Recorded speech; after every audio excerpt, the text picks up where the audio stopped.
یہ بتائیے ویسے وہ تو کہہ رہے ہیں کہ مطلب یہ ہے اس بات کا کہ اپنے دفاع کے لیے ایک آپ لوگوں کو صلاحیت پیدا کریں ان میں، لیکن آپ ذرا بتائیے پھر اگر فضل الرحمان صاحب یہ کہہ رہے ہیں لشکر بنانے کا کہا گیا تو کیا ایگزیکٹلی میسج کنوے کیا گیا، کمیونیکیٹ کیا گیا، کس قسم کی بات ہوئی ہے آپ لوگوں سے؟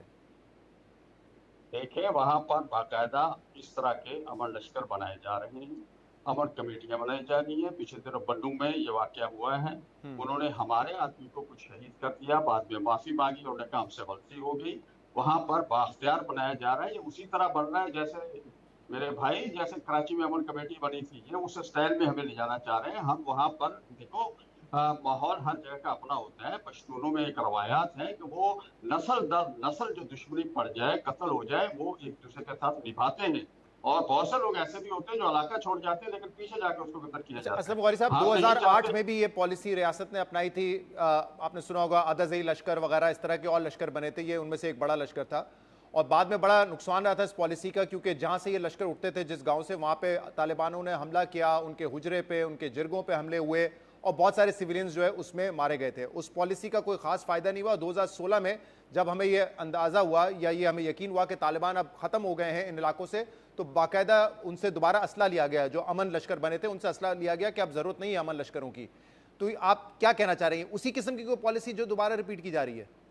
ہاں میں یہی عرض کرنا چاہ رہا ہوں کہ اسی تجربے کو دوبارہ کرنے کی کوشش کی جا رہی ہے. ہم دیکھیں ہم کے پی بلوچستان میں آج دیکھیں، بلوچستان میں تو آپ کو شاید یاد ہو ذوالفقار الدین بھٹو صاحب کے دور میں وہاں کی منتخب حکومت کو فارغ کیا گیا تھا. اکبر بگٹی صاحب کو گورنر بنایا، گورنر راج نافذ کیا. اس دن سے آج تک آپریشن چل رہا ہے. تو ہم نے کیا حاصل کیا؟ کچھ سمجھ میں آئی بات؟ وہاں پر کچھ ہم نے حاصل کیا وہ آج تک کی ہمیں نام ہے وہاں سے. اب تو پشتون علاقوں میں جنگ چلی گئی ہے. زیارت میں اب پولیس والے شہید ہوئے ہیں جو میرے اپنے ہیں، جی JUI کے لوگ ہیں. اس طرح کوئٹہ میں آنا کی پہاڑیوں لیکن میں اسلم پچھلے صاحب دنوں اس میں اس وقت جب یہ لشکر امن لشکر بنے تھے 2008 کی بات کر رہا ہوں، تو بہت سارے گاؤں دیہات نے اپنا فیصلہ خود بھی کیا تھا، کیونکہ اسلحہ تو وہاں پہ ہوتا تھا اور اگر ان کو حکومت سے مدد مل رہی تھی تو وہ اس لیے چاہتے تھے کہ ہم مقابلہ کر رہے ہیں لوگوں کا، کہ ایسا نہ ہو کہ پھر بعد میں فوج اگر کرے تو پورے علاقے خالی کر کے آپریشن ہو. وہ ان کو لگتا تھا زیادہ نقصان ہوگا، تو بجائے اس کے کہ فوجی آپریشن ہو وہ چاہتے تھے ہم خود ان سے نمٹ لیں، ان کو یہاں سے نکالیں. اگر اس قسم کی پالیسی، کیونکہ یہ تو بات ہوتی رہتی ہے نا، اکثر PTI بھی کرتی ہے کہ دیکھیں ہمارے ہاتھ میں کنٹرول دے دیں، لوگ خود نمٹ لیں گے ان سے. تو اگر وہ سمجھتے ہیں ریاست اور حکومت کہ یار یہ بہتر نمٹ سکتے ہیں اور آپریشن کی ضرورت نہیں ہوگی، تو پھر کیوں نہ اڈاپٹ کیا جائے اس کو؟ دیکھیں پھر وہی بات آ جاتی ہے نا، پھر اتنے ادارے کیا کام کر رہے ہیں میرے؟ میں تو مجھے تحفظ دے رہا تو اداروں کا کام ہے نا، حکومت کا کام ہے. تو اس کا مطلب وہ اپنی حکمت عملی اپنے ٹھیک کرے نا، یا پھر یہ تسلیم کرے کہ ہم ناکام ہو چکے ہیں، عوام خود اپنے تحفظ کے لیے نکلے. میں کیسے نکلوں؟ مجھے بتائیں. میرے پاس آج تک کوئی میرے نام پہ اسلحے کا لائسنس نہیں ہے. ہم کیسے اپنا تحفظ کریں؟ ہمیں بتائیں. ہمیں تو اسلحے کا لائسنس لینے جائے 50 جگہ سے گزر کے جانا پڑتا ہے. تو ہم کیسے اپنا تحفظ کریں؟ تو میں سمجھتا ہوں کہ حکومت کا یہ رویہ، حکومت کی جو گفتگو، حکومت کا یہ بیانیہ کمزور ہے اور وہ اس بیانیے میں بری طرح ناکام ہوئی ہے. اچھا ایک بات کا جواب دیجیے گا اسلم صاحب، کہ اس وقت یہ سب اس کو پتہ کرنے کی کوشش کر رہے ہیں کہ فضل الرحمان صاحب نے اس وقت ایسی بات کیوں کی، کیوں ایسے موڈ میں لگ رہے ہیں کہ وہ ایک تناؤ کی سیاست کرنا چاہتے ہیں، جبکہ یہی نون لیگ پیپلز پارٹی آپ کے اتحادی رہے ہیں. ابھی 26ویں ترمیم کے وقت بھی آپ سے آ کے ملے اور آپ لوگوں کو راضی کر لیا. اب اس پہ کل میں رانا صاحب سے بھی پوچھا، وہ تو کہتے ہیں کہ دیکھیں ایک گریونس یہ ہے فضل الرحمان صاحب کا کہ PDM کے سربراہ وہ تھے، لیکن 2024 میں جو حکومت ملی تو ان کو نہ KP میں حکومت ملی، نہ وفاق میں حصہ ملا. تو یہ ان کی ایک ناراضگی ہے اور وہ سمجھتے ہیں کہ ظاہر سی بات ہے جب سربراہ تھے PDM کے اور کچھ نہ ملے تو ناراضگی ان کا ایک وجہ بھی ہے. تو کیا یہ ایشو ہے؟ دیکھیے اب اچھا، یہ ایک سوال آپ نے مجھ سے کیا لیکن میں آپ سے بھی کروں گا. یہ جو ہم نے پچھلے دنوں کراچی سندھ میں ایک جلسہ کیا، اس کی ویڈیو منگوا لیں، چیک کر لیں. ہم نے بشیر بلوچستان میں بڑا جلسہ کیا، اس کی ویڈیو منگوا لیں، چیک کر لیں. ہم نے ایک بڑا جلسہ چارسدہ میں ابھی پچھلے مہینے لاسٹ منتھ میں کیا، اس کی ویڈیو منگوا لیں. مولانا صاحب کی تقریر چیک کر لیں. قصور کی ویڈیو پوری منگوا لیں، میں بھجوا دوں گا آپ کو، اس کو آپ چیک کر لیں. تقریر تو ایک ہی ہے. یہ تو مجھے پوچھنا ہے کہ آپ کو قصور میں تکلیف کیوں ہوئی ہے؟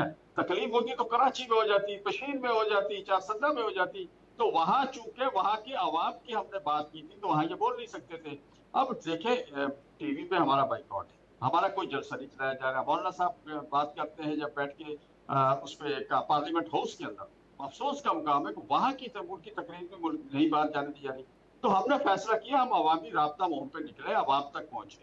قصور میں ان کو اندازہ نہیں تھا کہ لاکھوں لوگ ہمارے پیچھے آ کے وہاں کھڑے ہو جائیں، جس کی وجہ سے یہ وہاں کی حکومت اور وہاں کے حکمران مسلم لیگ جو ہے وہ پریشان ہو گئی ہے. اور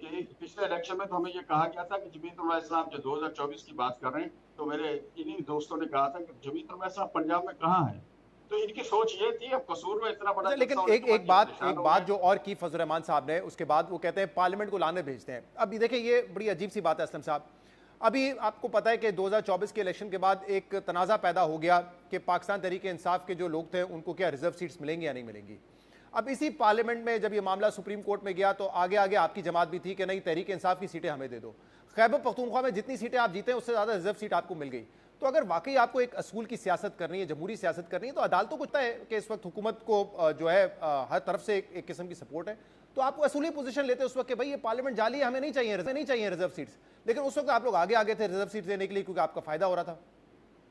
نہیں، میرا فائدہ نہیں ہو رہا، اس وقت بھی فائدہ اپوزیشن کا ہو رہا تھا.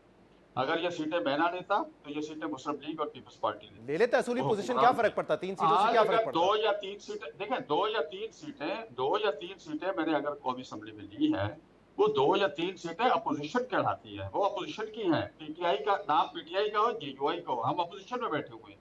وہ قوت اپوزیشن کو ملی ہے، وہ مسلم لیگ کو نہیں ملی. اگر میں نہ یہ وہ سیٹیں لے لیتا ایسی تو یہ مسلم اپوزیشن لیگ ہے لے کہ لیتی جب ہے، پیپلز 26ویں پارٹی ترمیم لے آتی ہے تو آپ ووٹ وہاں جا کے دے دیتے ہیں.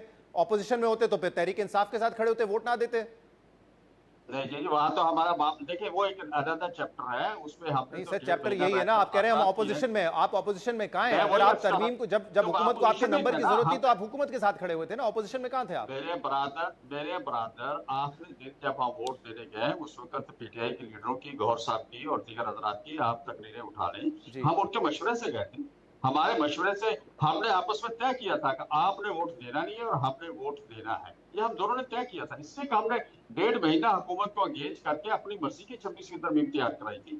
تو ہم دونوں پارٹیوں نے بیٹھ کے طے کیا تھا. اور یہ گوہر صاحب کا سٹیٹمنٹ لے نہیں، اب جو مولانا صاحب کے گھر کے دروازے پر انہوں نے کہا، پھر قومی نہیں، اسمبلی میں لیکن جو کہا، اپوزیشن نے ووٹ نہیں کیا سینٹ نا. میں جو کہا. انہوں نے پھر بھی آخر میں ووٹ تو نہیں کیا انہوں نے نا. نہیں کیا نا، ان جی. کے قائد کے ساتھ زیادتی ہوئی نا، زیادتی ہو رہی تھی، ان کے قائد کو ملنے نہیں دیا تو جاتا، آپ ان کو کو ابھی بھی جیل یہ میں نہیں انہوں نے لگتا کہ قید اگر آپ جس پارلیمنٹ کو کہتے ہیں کہ یہ جعلی ہے، فارم 47 کی پارلیمنٹ ہے، وہاں پہ آپ کو کم سے کم ایک تھوڑی سی اصولی پوزیشن لے کر یہ ریزرو سیٹس نہیں لینی چاہیے تھی؟ پی ٹی آئی کو ملتی، نون لیگ کو ملتی، جس کو بھی مل جاتی، آپ کم سے کم اپنا جو ہے وہ دامن صاف رکھتے کہ ہم نے نہیں لی یہ سیٹیں. نہیں، میرا خیال یہ کوئی ایسی معقول بات نہیں، یہ کوئی ایسی چیز نہیں. 2 یا 3 سیٹوں سے قیامت نہیں آتی، اور ہم سے تو بڑی سیٹیں لے لی گئی ہیں.